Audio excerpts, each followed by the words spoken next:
انتہائی مصروف زندگی گزار چکے ہیں اور آج کل آپ نے گوشہ نشینی اختیار کی ہوئی ہے، تو آپ کے خیال میں آپ کا آج کل کا وقت کیسے گزر رہا ہے؟ گوشہ نشینی میں تو میری مصروفیتیں اور بڑھ گئی ہیں.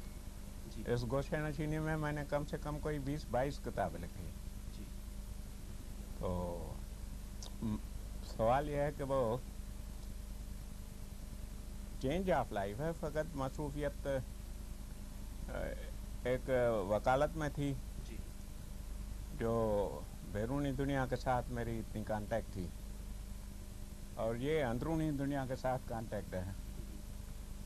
یہاں میں کافی مصروف زندگی گزارتا ہوں، ریسرچ کرتا ہوں، کتابیں لکھتا ہوں، ان کے لیے کئی ایک ریفرنس بکس دیکھتا ہوں. اچھا، اب یہ خیال آتا ہے کہ آپ کے خیال میں آپ کے ادوار میں سے کون سا دور بہتر تھا، ماضی کا یا جو بھی آپ کا حال چل رہا ہے ابھی؟ وقت تو میرا بالکل ٹھیک گزر رہا ہے، اور تنہائی میں میری مصروفیتیں اور بڑھ گئی ہیں. یہ گوشہ نشینی میں مجھے کافی ٹائم ملتا ہے لکھنے پڑھنے کے لیے، اور میں نے کوئی 22 کے قریب کتابیں تصنیف دیے ہیں اسی دوران میں، 5-6 سال سے جب سے یہاں رہ رہا ہوں. ویسے پہلے تو زندگی میں کافی لوگوں کے ساتھ کانٹیکٹس ہوا کرتی تھیں.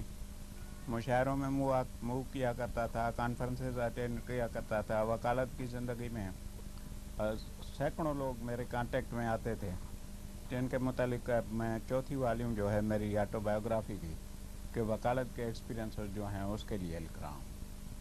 تو زندگی ٹھیک ہے، ادھر رہی ہے.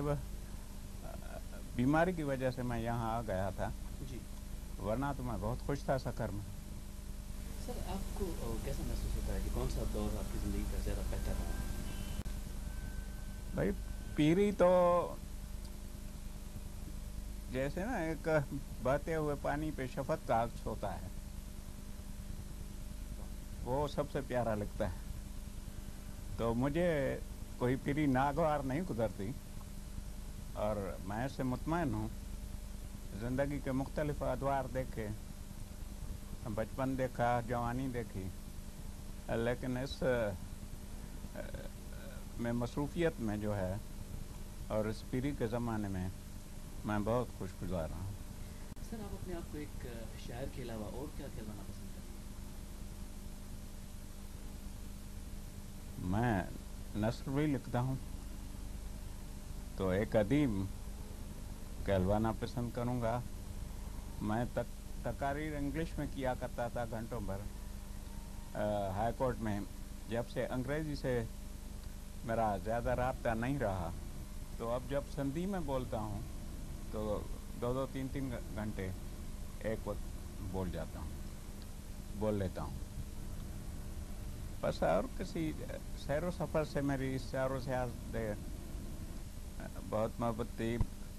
دنیا میں کافی ممالک دیکھے، اور پورے سندھ اور پورے پاکستان کا سفر کیا. لیکن اب کیونکہ مجھے آرتھرائٹک پین رہتا ہے، تو میری زندگی میں زیادہ سفر کی کوئی گنجائش نہیں. بیرونی سفر کی نہیں، اندرونی سفر کی ہے.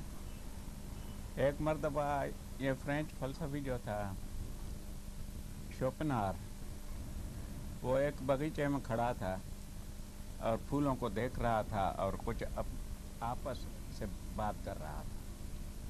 تو مالی نے جب دیکھا تو وہ حیران ہو گیا کہ یہ پھولوں سے کیا بولتا ہے. اس سے پوچھا کہ مجھ سے اور آپ کون ہیں؟ تو شوپنہار نے کہا کہ اگر آپ مجھے بتا دیں کہ میں کون ہوں تو میں عمر بھر آپ کا احسان مند رہوں گا. تو یہ میں کون ہوں والی کیفیت جو ہے مجھ پہ چھائی رہتی ہے، جو میری آٹو بایوگرافی میں بھی ظاہر ہوتی ہے، اور مجھے مصروف بھی رکھتی ہے.